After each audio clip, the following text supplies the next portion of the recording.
పోస్టులు పెట్టినటువంటి వాళ్ళ అంతు చూస్తాము అన్నంత స్థాయిలో చంద్రబాబు కూటమి ప్రభుత్వం పనిచేస్తున్నది.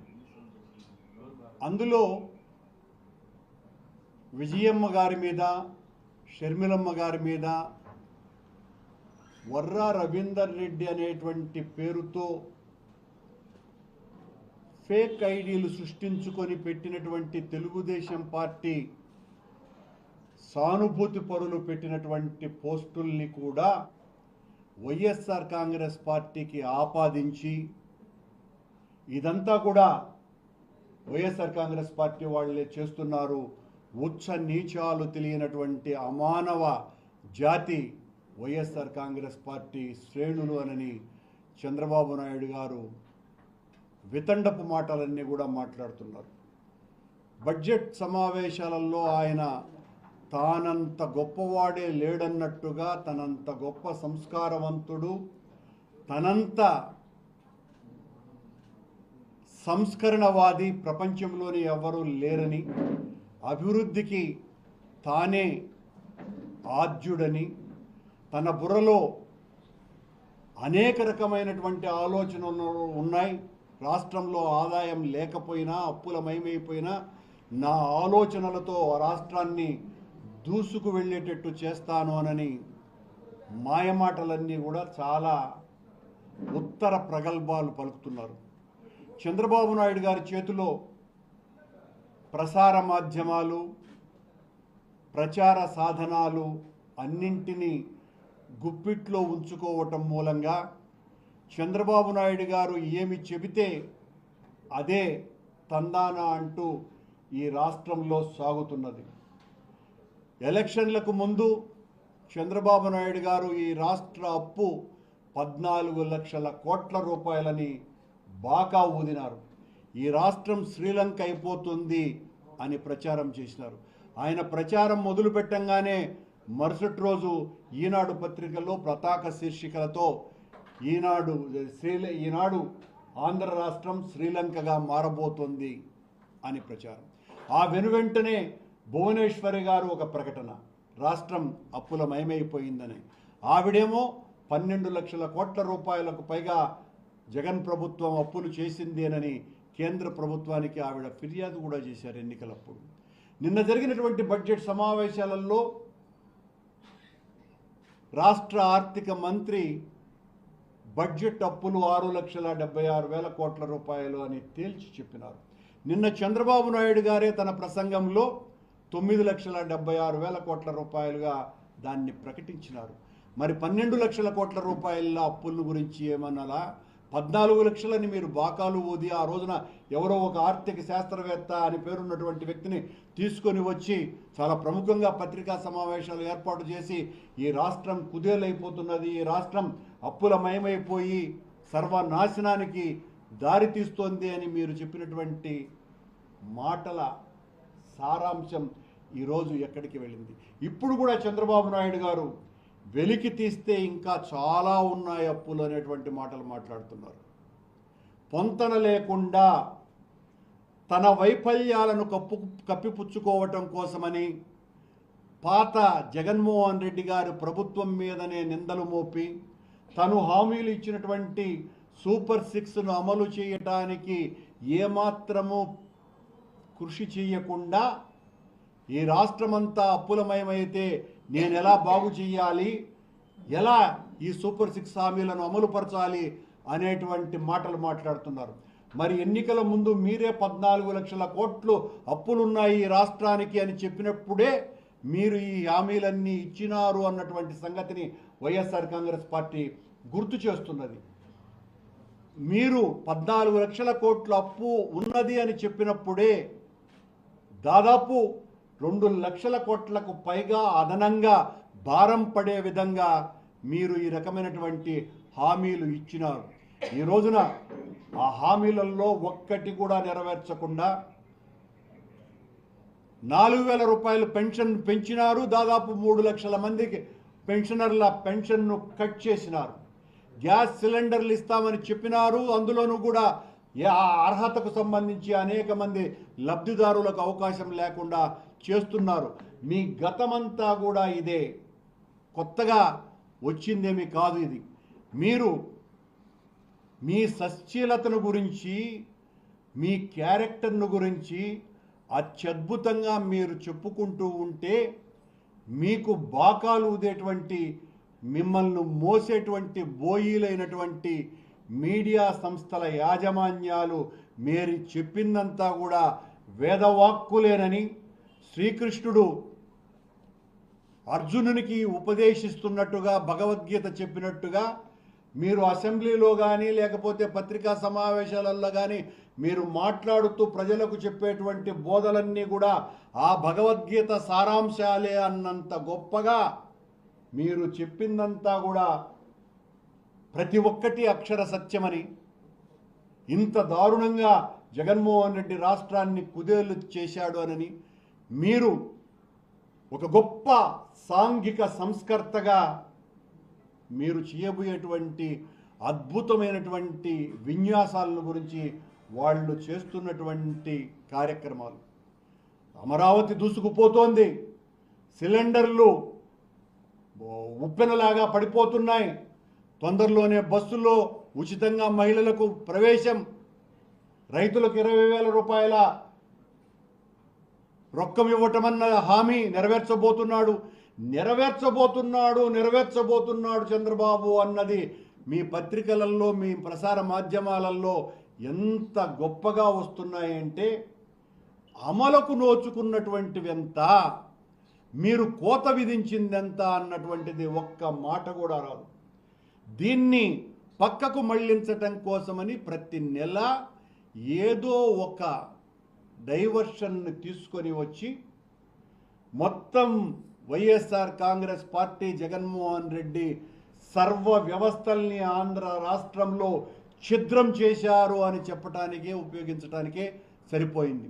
గత 15 రోజులుగా ఈ సోషల్ మీడియా సైన్యం అని వాళ్లకు సైకోలుగా ముద్ర వేసి మీరు పెట్టేటువంటి పోస్టుల్ని కూడా వైఎస్ఆర్ కాంగ్రెస్ పార్టీ ఖాతాలో జమేసి మహిళల పట్ల ఇంత దుర్మార్గంగా ప్రవర్తిస్తున్నారని నిన్న చంద్రబాబు నాయుడే గారే అసెంబ్లీ సాక్షిగా మాట్లాడడం జరిగింది.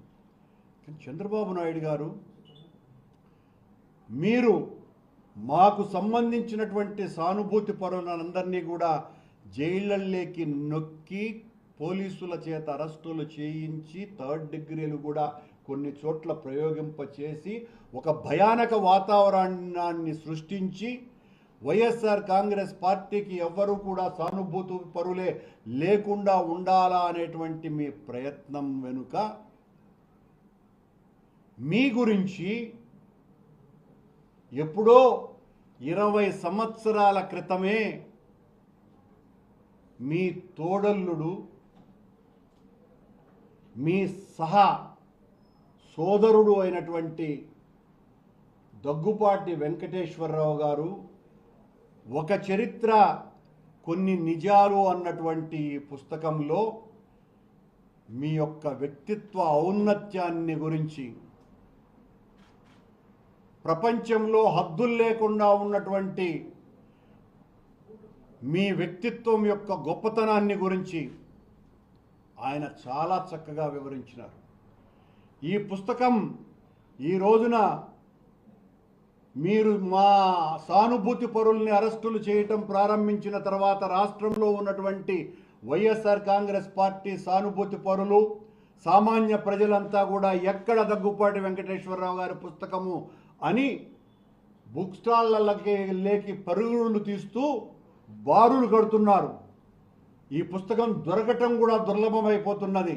దాదాపు 5 లక్షల పైగా కాపీలకు ఆర్డర్లు వచ్చేసినాయని వాళ్ళు మాకు చెబుతున్నటువంటి మాట.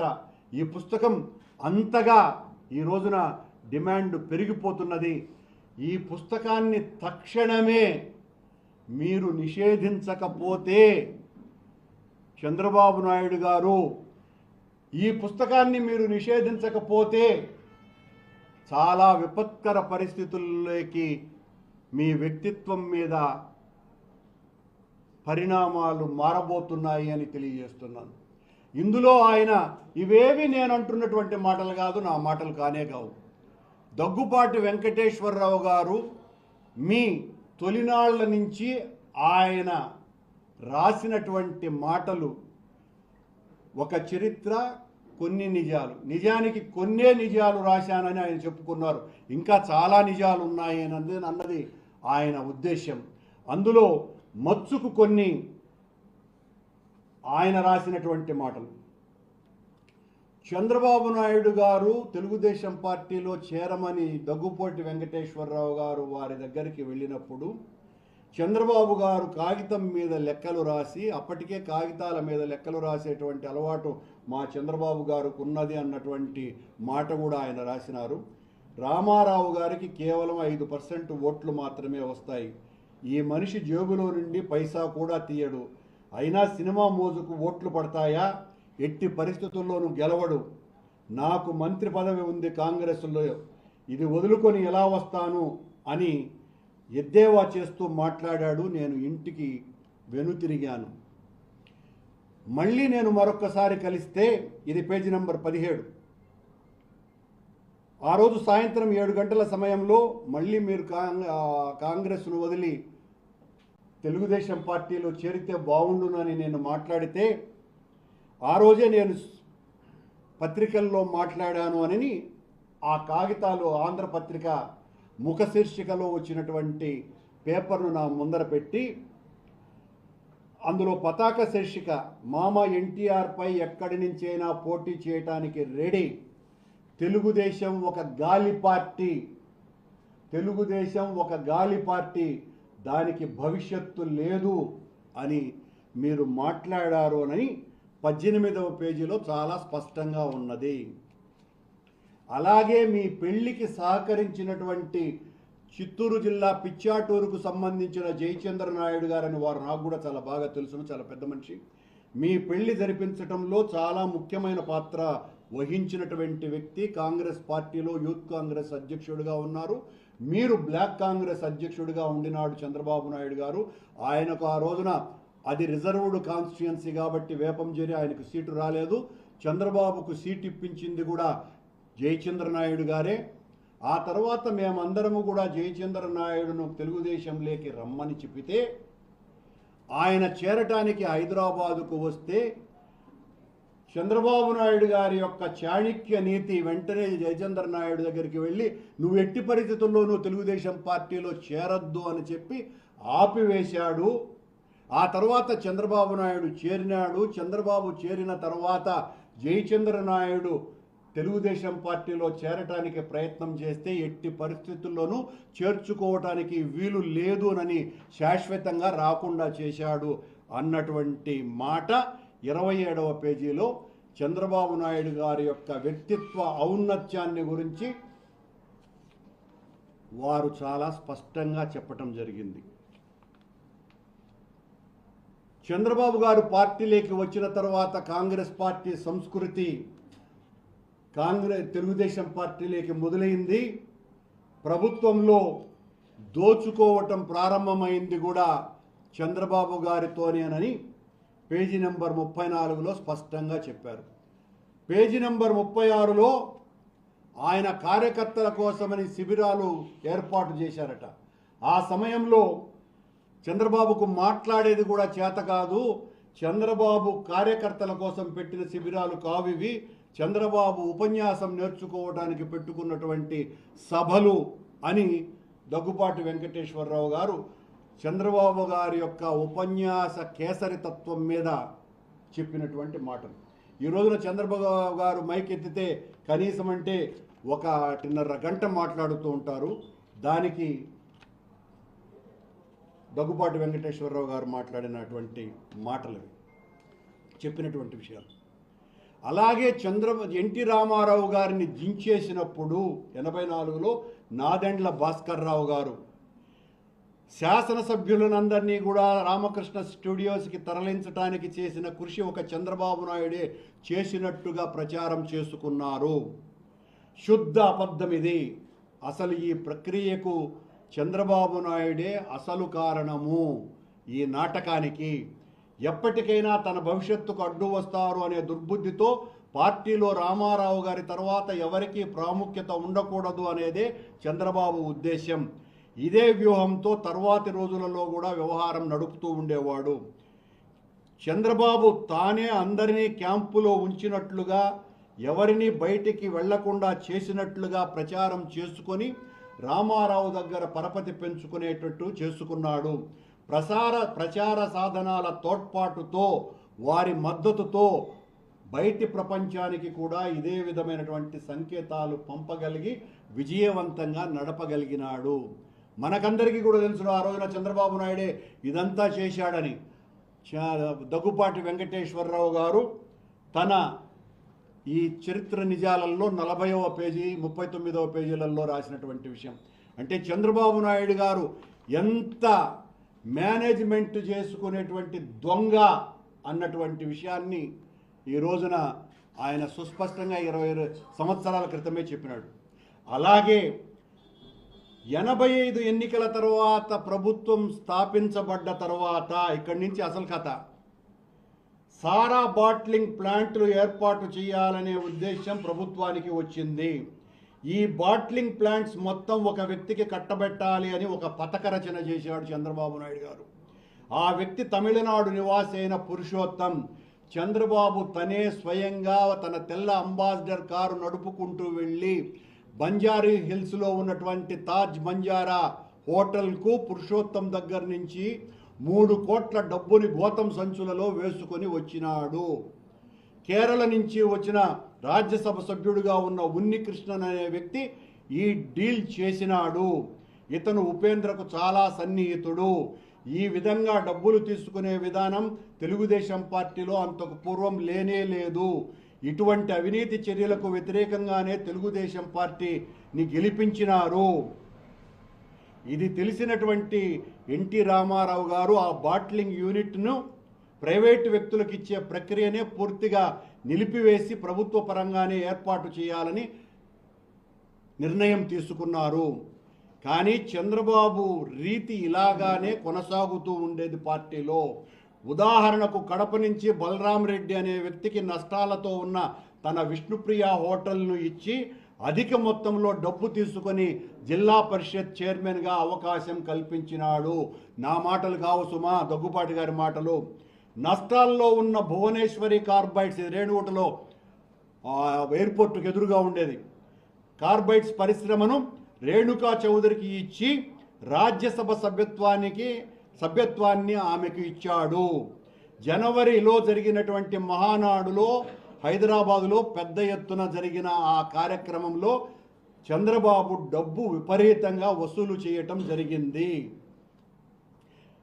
అంతే కూడా కాకుండా 44వ పేజీలో ఈయనను గురించి సుబ్రహ్మణ్యం నాయుడు గారని 85లో గెలిచినటువంటి 83లో గెలిచిన 83లో కాదు 78లోనే గెలిచిన కాంగ్రెస్ పార్టీ తరఫున గెలిచినటువంటి శాసనసభ్యుడు నాతో అన్నటువంటి మాటలోనే ఆయన రాసినటువంటిది,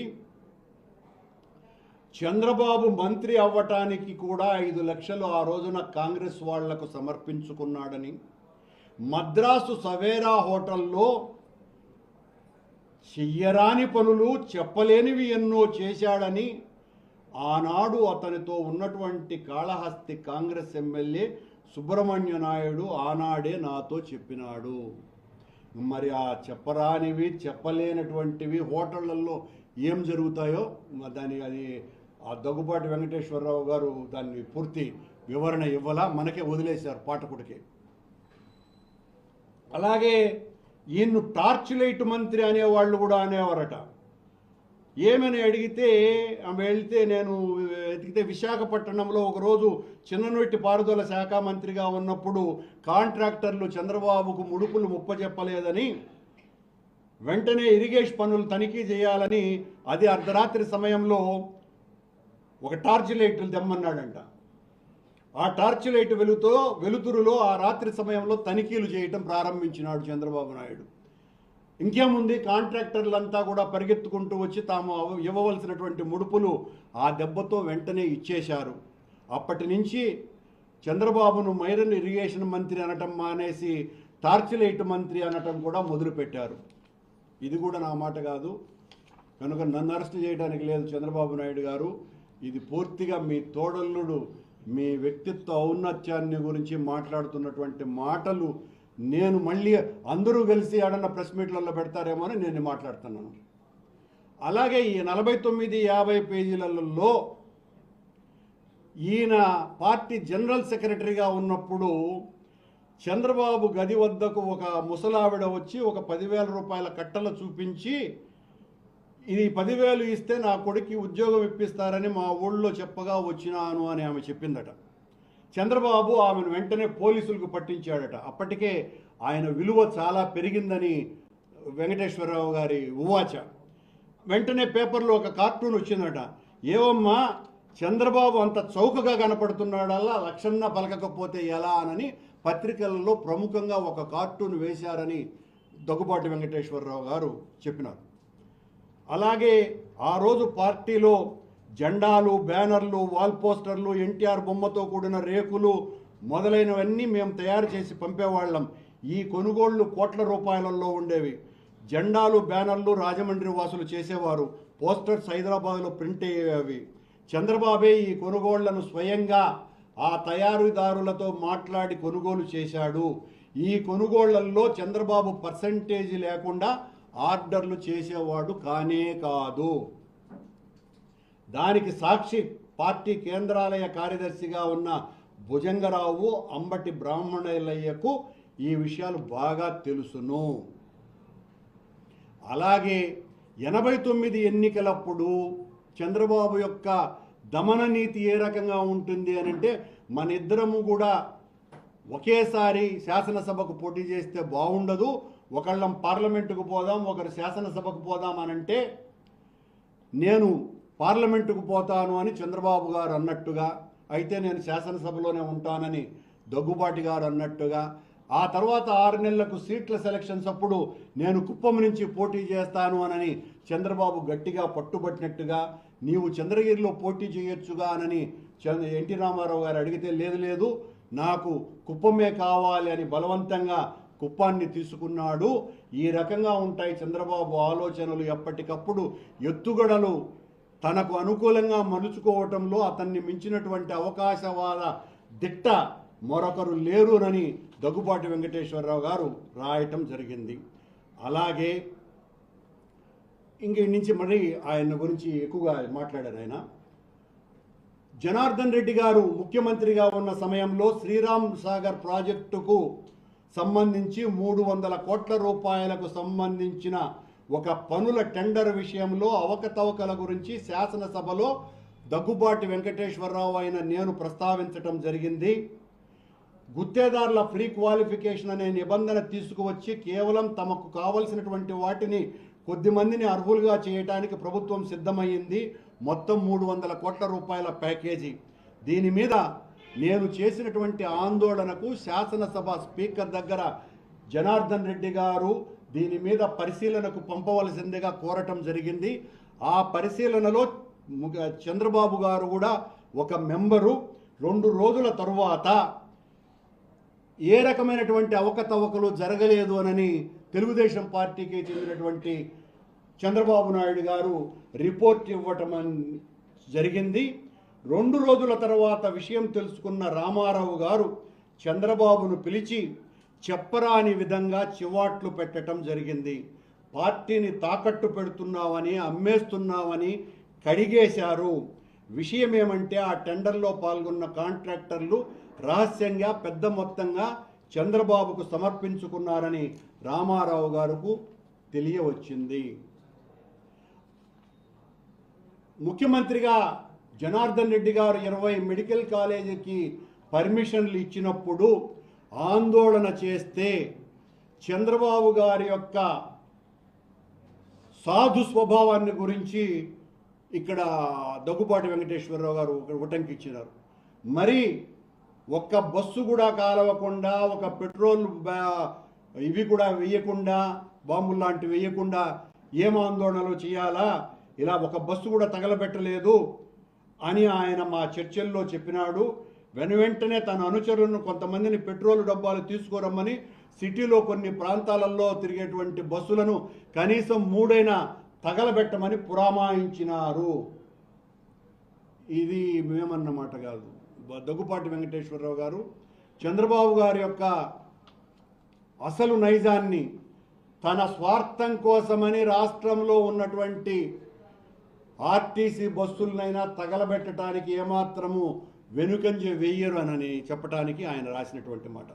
అలాగే రేణుకా చౌదరి కర్నూలులో పార్లమెంటులోకి నిలబడ్డప్పుడు ఆవిడ చంద్రబాబు రామారావు గారితో విభేదించి బయటికి వెళ్ళే ప్రయత్నాలలో భాగంగా ఉన్నప్పుడు రేణుకా చౌదరి చేత చంద్రబాబును విపరీతంగా తిట్టించాడని, రేణుకా చౌదరిని పార్టీ నుంచి బహిష్కరించకుండా నేను చూస్తాను అని చెప్పి ఆవిడ చేత ఒప్పించి ఆవిడను మరింతగా రెచ్చగొట్టే విధంగా చంద్రబాబును ఇష్టానుసారంగా ఆవిడ తిట్టిందని, ఆ తర్వాత ఆవిడను బహిష్కరించడానికి జరిగినటువంటి చర్చలో చంద్రబాబు డిసిప్లినరీ కమిటీ మెంబర్గా ఉండి కూడా రాకుండా తప్పించుకున్నాడని దగ్గుపాటి గారు రాయటమే కాకుండా ఈ రకంగా రేణుకా చౌదరిని రెచ్చగొట్టి తనను తిట్టించినందుకు మరుసటి రోజు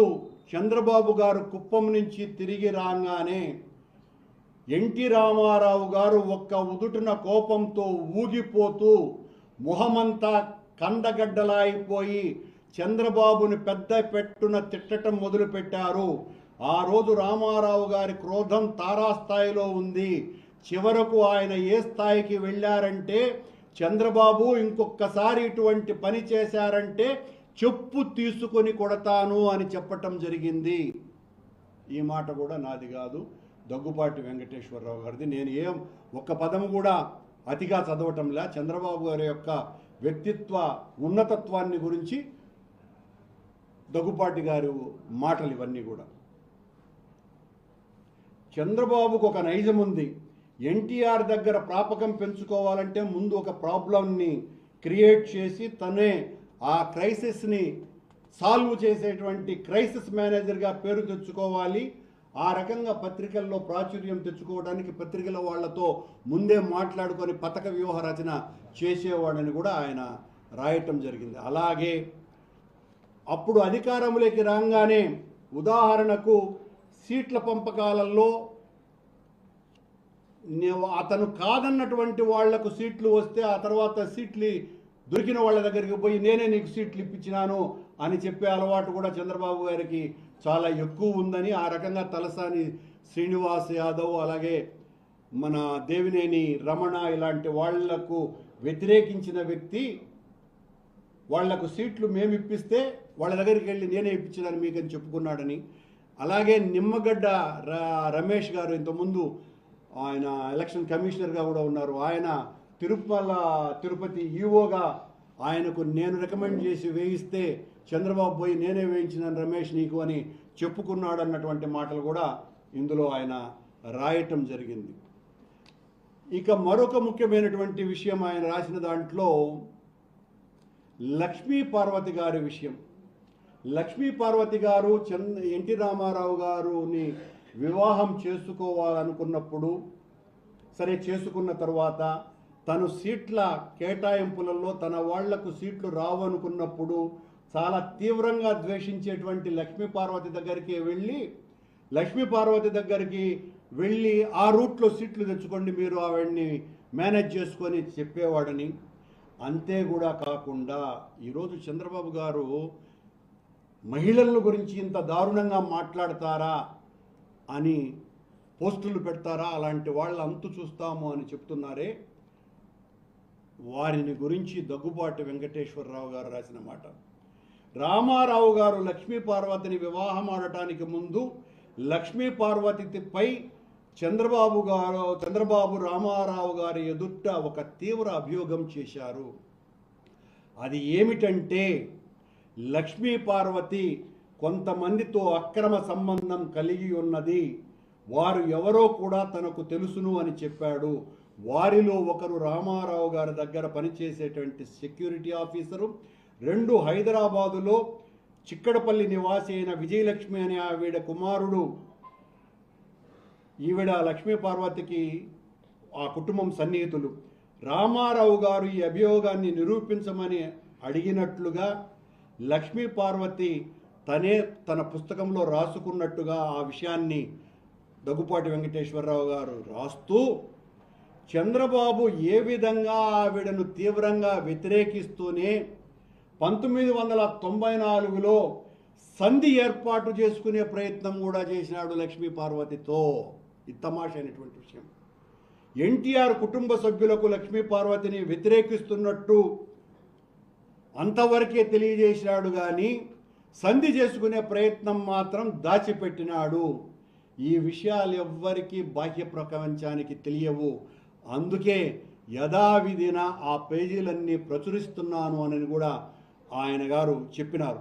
అలాగే అందులో లక్ష్మీ పార్వతికి చంద్రబాబు గారికి జరిగిన ఒప్పందంలో ఇక మీదట నేను లక్ష్మీ పార్వతి గారి జోలికి రానని, చంద్రబాబు మీకు ఆవిడ ప్రమాణం చేయమని చెబితే చంద్రబాబు నిస్సంకోచంగా తన బిడ్డ మీద అంటే లోకేష్ మీద ప్రమాణం చేస్తూ ఆమె చేతిలో చెయ్యి వేశాడు. ఇక ఆవిడని ఏమీ అననని. ఎంత పెద్ద విషయాలు చూడండి.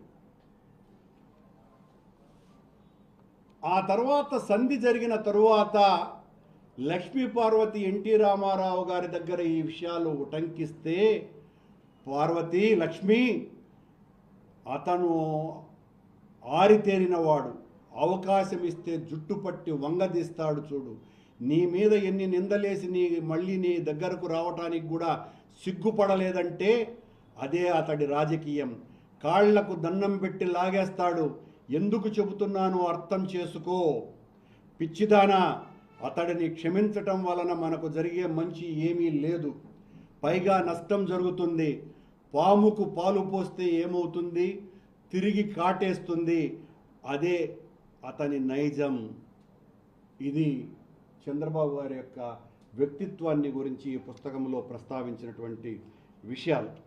చంద్రబాబు ఆ ఎన్నికలలో 94 ఎన్నికలలో చాలామంది తన సొంత మనుషులకు డబ్బులు ఇచ్చి ఎన్నికలైన తర్వాత తను ముఖ్యమంత్రి కావటం కోసమని, వాళ్ళ మద్దతును పొందటం కోసమని సొంతంగా ఎమ్మెల్యేల సైన్యాన్ని ముందుగానే ప్రిపేర్ చేసుకున్నాడని కూడా ఇందులో ఉన్నది. అలాగే మద్యపాన నిషేధం చేసిన తర్వాత అధికారంలోకి వచ్చిన ఎన్టీ రామారావు గారు హెల్త్ పర్మిట్లకు సంబంధించి ఆ హెల్త్ పర్మిట్లు ఆయన ఇస్తే హెల్త్ పర్మిట్లను కూడా రద్దు చేస్తున్నాను అని చంద్రబాబు ఆయన బయట ఉన్నప్పుడు ప్రకటన చేశాడంట. కానీ అదే చంద్రబాబు ఊరూరా తను ముఖ్యమంత్రి అయిన తర్వాత బెల్ట్ షాపులు తెరిచినటువంటి విషయం. చంద్రబాబు ముఖ్యమంత్రి అయ్యే సమయానికి ఆయన ప్రవర్తించిన తీరును గురించి చాలా గొప్ప విషయాలు చెప్పినాడు. కుటుంబ సభ్యులలో చంద్రబాబు మొదట బాలకృష్ణను పట్టుకున్నాడు. ఆ అమాయకపు చక్రవర్తికి ఈ మహానుభావుడు ఏం చెప్పాడో తెలియదు, కానీ వైజాగ్లో ఉన్న షూటింగ్ను కూడా వదులుకొని చంద్రబాబు దగ్గరికి పరిగెత్తుకొని వచ్చినాడు. నేను ఢిల్లీ నుంచి హైదరాబాద్ ఎయిర్పోర్టులో దిగంగానే మా ఇంటికి చేరుకున్నాను. ఇంటికి వచ్చే సమయానికి మా ఇద్దరి మధ్యన మాటలే లేవు. అలాంటి నా దగ్గరికి వచ్చి చంద్రబాబు కింద హాల్లో కూర్చొని ఉన్నాడు. హరికృష్ణ, బాలకృష్ణలు కూడా మా ఇంటికి వచ్చి గంటకు పైగా అయ్యింది అన్నారు. ఇంటెలిజెన్స్ ఐజీగా ఉన్న దుర్గాప్రసాద్, హెచ్కే దొర అందరూ కూడా అక్కడ ఉన్నారు. చంద్రబాబు తాను ముఖ్యమంత్రి పార్టీ అధ్యక్షుల్లో కొనసాగుతానని, డిప్యూటీ ముఖ్యమంత్రి పదవి నువ్వు తీసుకోమని కూడా నన్ను చెప్పినాడు. ఇలా మభ్యపెట్టేటువంటి మాటలు ఎన్నో కూడా చెబుతూ ఉంటాడు చంద్రబాబు నాయుడు గారు అని రాస్తూ, అసలు తాను ముఖ్యమంత్రిని కావాలా అన్నటువంటి కోరికను హరికృష్ణకు, బాలకృష్ణకు చెప్పకుండానే వైస్రాయ్ హోటల్కు తీసుకొని వెళ్ళి నా చేత వాళ్లతో ఆ మాటలు మాట్లాడించమని చెప్పినాడు. ముఖ్యమంత్రిగా చంద్రబాబు నాయుడు ఉంటారు, మనం అంగీకరించాలా ఈ విషయాన్ని అనని. మరి ఎట్లొచ్చినారు వాళ్ళిద్దరూ అని నేను అడిగితే ఏదో చెప్పానులే వాళ్ళకి అని చాలా తేలిగ్గా, అంటే వాళ్ళ మీద ఎంత సదభిప్రాయం ఉన్నదో చంద్రబాబు నాయుడు గారికి ఏం చెప్పినా వచ్చేస్తారులే అన్నట్టుగా వాళ్ళని గురించి రాసి ఉన్నాడు ఇందులో. ఈ బాలకృష్ణ హరికృష్ణ ఎంత అమాయకులు, ఏమి ఆశ చూపెట్టాడు అని ఆయన రాసుకుంటూ వచ్చి, ఎన్టీ రామారావు గారిని మళ్ళీ ముఖ్యమంత్రిని చేద్దాము అని బాలకృష్ణ చెబితే ఆ విషయాన్ని కనీసం పట్టించుకోలేదంటే చంద్రబాబు. పట్టించుకోకుండా పోవటమే కాకుండా దగ్గుబాటి వెంకటేశ్వరరావు గారికి తెలియనిచ్చే ప్రయత్నం కూడా చేయలేదు. అప్పటికి ఎన్టీ రామారావు గారు ఇంకా దిగిపోలా, అంటే ఆ విషయాన్ని కూడా దాచిపెట్టారు. చంద్రబాబు గారు ఇంత నైజానికి పాటుపడినటువంటి వ్యక్తి, తనింటికే వచ్చి భంగపడినటువంటి వ్యక్తి, మళ్ళీ నేను భారతీయ జనతా పార్టీలో ఉంటే ఆయన ఇంటికి వెళితే 2 గంటలు తలుపు గేటు బయట ఉంటే కనీసం గేటు కూడా తెరవకుండా బయట నుంచి బయటే నన్ను పంపించేశాడు. ఇది చంద్రబాబు నైజానికి పరాకాష్ట అని రాశారు. ఇంకా అన్నింటికంటే ముఖ్యమైన విషయం, చంద్రబాబు ఎప్పుడూ చెప్పేటువంటి మాటలు, రాష్ట్రంలో ఐటీ అభివృద్ధి నా వల్లనే జరిగింది అని చెప్పుకుంటూ ఉంటారు. చంద్రబాబు అధికారంలోకి రాకపూర్వము కర్ణాటక, మద్రాసు, ఢిల్లీ, మహారాష్ట్రాలతో పోల్చుకుంటారు ఎవరైనా. ఆయన రాకముందు ఈ 4 రాష్ట్రాల తర్వాత స్థాయిలో మన రాష్ట్రం ఐటీ ఆదాయం ఉండేది. చంద్రబాబు దిగిపోయే సమయానికి కూడా మన రాష్ట్రం ఇదే 5వ స్థానంలో ఉన్నది అన్నది పచ్చి యథార్థం. కానీ చంద్రబాబుకు ప్రసార మాధ్యమాలను మేనేజ్ చేసే ప్రావీణ్యము ఉంది కనుక, అక్కడున్నటువంటి ముఖ్యమంత్రులకు అలాంటి ప్రాచుర్యం లేదు కనుక, ప్రసార సాధనాలను చంద్రబాబు బాగా ఉపయోగించుకోవటం మూలంగా ఈ కీర్తి గడించినాడు అని వెంకటేశ్వరరావు గారు స్పష్టంగా చెప్పటం జరిగింది. Bill gates, bill Clinton Hyderabad రావటానికి తానే కారకుడని చెప్పుకునేటువంటి చంద్రబాబు ఇంగ్లీషులో 4 వాక్యాలు కూడా సరిగ్గా రాయలేని, పట్టుమని 10 వాక్యాలు కూడా చెప్పలేని చంద్రబాబుకు కంప్యూటర్ ముందు కూర్చొని ఇంటర్నెట్ చూడటానికి ఇప్పటికీ కూడా ఇంకొకరి సహాయం కావాలి అని వెంకటేశ్వరరావు గారు రాశారు. చివరికి వీళ్ళ ప్రచారంలో, అంటే ఈయనను సమర్థించేటువంటి ప్రసార మాధ్యమాల ప్రచారంలో కంప్యూటర్ను చంద్రబాబే కనుగొన్నాడని చెప్పే స్థాయికి చేసినారు. చంద్రబాబు ప్రచారంలో చాలా దిట్ట. కంప్యూటర్ నాలెడ్జ్లో తనంటి వాడు లేడని బిల్ గేట్స్ కూడా చంద్రబాబు నాయుడు దగ్గరే కంప్యూటర్ నేర్చుకునేవాడులా ప్రెస్ను మేనేజ్ చేసి నమ్మించగలిగినాడు. ఈయన గారి స్వర్ణాంధ్రప్రదేశ్, నిన్న కూడా మాట్లాడినాడు దీని గురించి, విజన్ 2020 రాష్ట్రంలో ఒక్కటంటే ఒక్క పరిశ్రమ కూడా రాకుండా రాష్ట్రాన్ని స్వర్ణాంధ్రప్రదేశ్గా మార్చానన్నాడు. పరిశ్రమలుంటే చెప్పాలి. ఆనాడు ఆ రోజు ప్రైవేటు విద్యుత్ కేంద్రాలను ఏర్పాటు చేయడానికి అనుమతులు ఇచ్చినాడు. 100 మెగావాట్లలోపు విద్యుత్ ప్లాంట్లు దాదాపు 46 అనుమతులు ఇవ్వగా చాలా గందరగోళాలు ఏర్పడ్డాయి. అవి నిర్మించలేదు. అయితే వీటిని నిర్మించటానికి నిర్ణీత గడువును పొడిగించటానికి ఎప్పటికప్పుడు ప్రభుత్వ అనుమతికై ప్రమోటర్లు రావలసి వచ్చేది. గడువును 6 నెలలకు ఒకసారి ఎక్స్టెన్షన్ చేసేది. ఎక్స్టెన్షన్ చేసినప్పుడల్లా చంద్రబాబుకు డబ్బులు ఇచ్చుకోవలసిందే. ఈ విద్యుత్ ప్రాజెక్టులు చంద్రబాబుకు ఒక పాడి కొండలాగా ఉండేటివి. బయటికి మాత్రం విద్యుత్ రిఫార్మ్స్ అని, ప్రైవేటీకరణని ప్రచారం చేసేవాడు. ఇలా ఈయన గారి భాగోతాలు అన్నీ ఇన్ని కావు. విజన్ 2020కి సంబంధించి సంవత్సరానికి 1,00,000 కోట్ల పైన కావాలని పుస్తకంలో రాశారు. ఈ విజన్ 2020 రాయటానికి ఒక విదేశీ కంపెనీకి కొన్ని కోట్లు ఇచ్చాడు. ఆ రోజులలో ఆంధ్రప్రదేశ్ వచ్చిన ఒక స్విట్జర్లాండ్ మంత్రి ఈ పుస్తకాన్ని చదివి, తమ దేశంలో ఎవరైనా ఇటువంటి పుస్తకాన్ని వ్రాసి ప్రచురిస్తే వాళ్లను జైళ్లలో అయినా పెడతారు, లేకుంటే పిచ్చాసుపత్రులకైనా పంపుతారు అని స్పష్టంగా చెప్పటం జరిగింది. దాంతో విజన్ 2020 ఒక కలగానే మిగిలిపోయింది. పివి నరసింహారావు గారు ప్రారంభించిన మహిళా స్వయం సేవక డ్వాక్రా సంఘాలను తానే ప్రారంభించినాడు అని చెప్పుకున్నాడు. చంద్రబాబు కుంభకోణాలలో ఏలేరు కుంభకోణం, భూముల నష్టపరిహారం కేసు, లిక్కర్ అమ్మకాలలో ముడుపులు, బిల్లీరావు ప్రమేయంతో ఐఎంజీ అనే బోగస్ సంస్థకు హైదరాబాదులో కొన్ని కోట్లు విలువ చేసే 1000 ఎకరాల భూమిని 25,000కు అపద్ధర్మ ముఖ్యమంత్రిగా దారాదత్తం చేయటం, ప్రైవేటు విద్యుత్తు ఉత్పత్తిదారుల నుంచి అధిక మొత్తంలో వసూళ్లు చేయటం లాంటివి కొన్నే. ఇది చంద్రబాబు గారు మీ గురించి వైఎస్ఆర్ పార్టీ సానుభూతి పరులు పెడుతున్నటువంటి ఏదో సోషల్ మీడియా పోస్టుల గురించి మీరు భయపడిపోయి అందరి మీద కేసులు పెడుతున్నారు. మరి దగ్గుపాటి వెంకటేశ్వరరావు గారి పుస్తకం ఈ రోజున బహుళ ప్రాచుర్యం లేక వచ్చేసింది. గత వారం రోజులుగా ఎక్కడ చూసినా ఈ పుస్తకాన్ని గురించే చర్చ. మాకు కావాలా ఈ పుస్తకం అని బుక్ సెల్లర్స్కు ఫోన్లు, బుక్ స్టాళ్ళ దగ్గర క్యూలు, అక్కడ రద్దీ ఎక్కువైంది. దాదాపు 5 లక్షలకు పైగా ఆర్డర్లు వచ్చాయని, వెంటనే దీన్ని నిషేధించకపోతే చాలా ప్రమాదకరమైనటువంటి పరిస్థితి. మీరేమో మా సోషల్ మీడియా కార్యకర్తల మీద కేసులు పెట్టారు. ఇప్పుడేమో మీ భాగస్వామి అయినటువంటి పురంధరేశ్వరి గారి భర్త రాసినటువంటి మీ అవినీతికి సంబంధించి, మీ వ్యక్తిత్వానికి సంబంధించిన మ్యాగ్నా కార్టా ఈ పుస్తకం.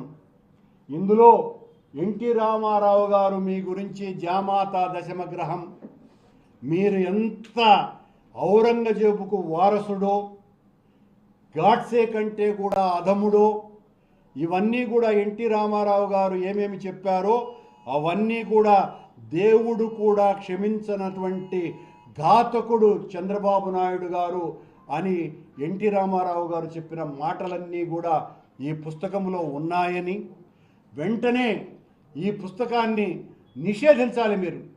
ఆఫ్టర్ ఆల్ చిన్న కార్యకర్తల మీద చర్యలు తీసుకుంటున్నటువంటి మీరు ఇంత పెద్ద పుస్తకం, మీ వ్యక్తిత్వాన్ని దెబ్బతీయటానికి ఇంతగా ఉపయోగపడేటువంటి ఈ పుస్తకాన్ని నిషేధించకపోతే మీకు తీరని నష్టం జరుగుతుందని తెలియజేస్తూ, విజ్ఞప్తి చేస్తూ, అయ్యా చంద్రబాబు నాయుడు గారు, రాష్ట్రాన్ని అభివృద్ధి వైపు దూసుకు వెళ్ళేటట్టుగా అబద్ధాలు చెప్పకుండా మీరు ఇచ్చినటువంటి హామీలు ఎలా నెరవేరుస్తారు, నెరవేర్చడానికి వెంటనే ఉద్యుక్తులవ్వండే తప్ప మేము సిద్ధమయ్యామని మీ ప్రసార మాధ్యమాలలో ప్రకటనలు, పత్రికా సమావేశాలలో మాట్లాడటాలలో, అసెంబ్లీలో ఇతరుల గొంతు లేనేలేదు కాబట్టి అక్కడ ఊకదంపుడుగా మాట్లాడటాలు చెయ్యకుండా ప్రజలు మీకు ఎందుకు ఓట్లు వేశారు? జగన్మోహన్ రెడ్డి గారి కంటే ఆయన ఇచ్చినటువంటి 2,72,000 కోట్ల రూపాయల డీబీటీ పథకం కంటే మీరు మరింత ఎక్కువ ఆశ చూపారు. వాటితో పాటు ఇంకా 2 లక్షల కోట్లకు పైగా ప్రజలకు మేలు చేస్తాను అని, 20 లక్షల మంది నిరుద్యోగులకు నిరుద్యోగ భృతి 3,000 ఇస్తానని, 84 లక్షల మంది విద్యార్థులకు ప్రతి ఒక్కరికి కూడా 15,000 రూపాయలు జమ చేస్తానని, 1.5 కోట్లకు పైగా ఉన్నటువంటి గ్యాస్ సిలిండర్ల కనెక్షన్స్ ప్రతి సంవత్సరము 3 ఉచితంగా ఇస్తానని, 54 లక్షల రైతాంగానికి ప్రతి సంవత్సరము 20,000 రూపాయలు ఆర్థిక సహాయం చేస్తానని, ఉచితంగా మహిళలకందరికీ కూడా బస్సుల ప్రవేశం చేస్తానని, అలాగే 19 ఏండ్లు నిండినటువంటి వాళ్ళ దగ్గర నుంచి మహిళలకందరికీ కూడా 1,500 రూపాయల చొప్పున సంవత్సరానికి 18,700 రూపాయలు, 750 రూపాయలు ఇస్తాను అని ఒక గొప్ప హామీని, ఇలా సూపర్ 6 హామీలు ఏదైతే చెప్పారో అవి నెరవేర్చండి. కానీ మీరు నిన్న శాసనసభలో అంటారు అవే కాదు, ఇంకా మేళ్లు చేస్తాం, పేదలకు ఇంకా మేళ్లు చేస్తామని. ఈ జయస్వామి చాలు, ఈ చేసి నిరూపించుకోండి మీ పాలన యొక్క సత్ప్రవర్తనని. లేకపోతే దగ్గుబాటి వెంకటేశ్వరరావు గారి పుస్తకాన్ని నిషేధించండి అని కోరుతున్నాను.